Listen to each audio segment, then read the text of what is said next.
Salut tout le monde, c'est Charlotte Renard, vétérinaire conseil pour Direct Vet. Je suis ravie de vous retrouver aujourd'hui pour la 13e vidéo du défi, à savoir répondre chaque jour à une de vos questions en vidéo.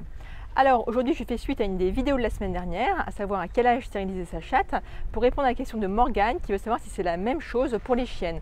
Donc en fait la semaine dernière on a dit que le bon âge pour stériliser une chatte était aux alentours de 4-5 mois, parce qu'on diminuait le risque de gestation non désirée et on diminuait aussi vraiment de manière très forte le risque de tumeur mammaire à l'âge adulte. Alors est-ce que c'est la même chose pour la chienne?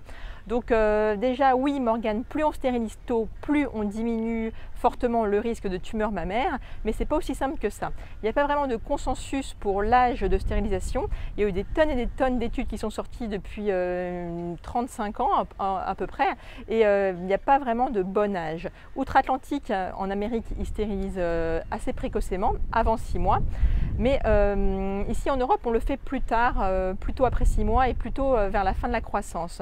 Donc pourquoi est-ce qu'on fait ça ici? Déjà, il faut savoir que si on stérilise trop tôt, avant 6 mois, avant les premières chaleurs, et que la chienne a ce qu'on appelle une vaginite, une infection au niveau du vagin, il peut y avoir des gros problèmes en fait pour faire guérir cette vaginite, parce que c'est l'imprégnation des œstrogènes due aux chaleurs qui va aider en fait à guérir cette vaginite. Donc si on le fait trop tôt, qu'il n'y a jamais eu d'imprégnation d'œstrogènes, eh bien on peut avoir en fait une vaginite qui va traîner.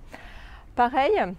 Il y a eu des études récentes en fait qui ont montré que si on stérilise trop tôt, avant la fin de la croissance, en fait même avant 1 an, on peut avoir une augmentation du risque de troubles locomoteurs et notamment de rupture des ligaments croisés antérieurs. Donc il y a eu des études récentes sur les retrievers, les Golden Retrievers et les Labrador Retrievers. Il y a aussi une étude très récente de mai 2016 sur les bergers allemands. Donc pour les chiens à grande race en fait, on peut avoir des déséquilibres en fait locomoteurs.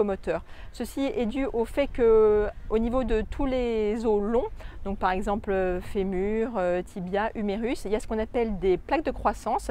Ce sont des ouvertures en fait qui ne sont pas encore ossifiées et qui permettent aux os de grandir. Donc à la fin de la croissance, ces plaques se ferment, mais si on stérilise trop tôt, en fait, on va retarder la fermeture de ces plaques de croissance. Donc ces animaux, ces chiens qui sont stérilisés précocement, en fait, vont avoir des os plus longs que les autres chiens de la même race, et cette plus grande longueur, en fait, ça va créer un déséquilibre au niveau de tout l'appareil locomoteur et ça peut créer justement une augmentation du risque de rupture du ligament croisé antérieur. Donc voilà pourquoi il ne vaut mieux pas stériliser trop tôt. Donc sachant qu'il faut quand même stériliser toujours avant l'âge de 2 ans pour diminuer le risque de tumeur mammaire à l'âge senior en fait. Donc pareil, il faut aussi éviter de stériliser tout juste après les chaleurs, parce que pour votre vétérinaire ce sera moins facile en fait. Il faut attendre au moins 2 mois après des chaleurs, parce qu'au moment des chaleurs il y a une augmentation de la circulation sanguine au niveau de l'utérus, et ça fait que l'utérus est moins facile à enlever. C'est un geste qui est moins facile pour le vétérinaire et il y a un plus fort risque d'hémorragie. Donc pour récapituler Morgane, le mieux c'est de demander à votre vétérinaire parce qu'il connaît votre chienne, il saura vous dire en fonction de sa race, en fonction de son état, quel est le bon moment pour la stériliser. Donc ne pas le faire trop tôt et ne pas le faire après 2 ans parce que pour le risque de tumeur mammaire, c'est beaucoup moins bien.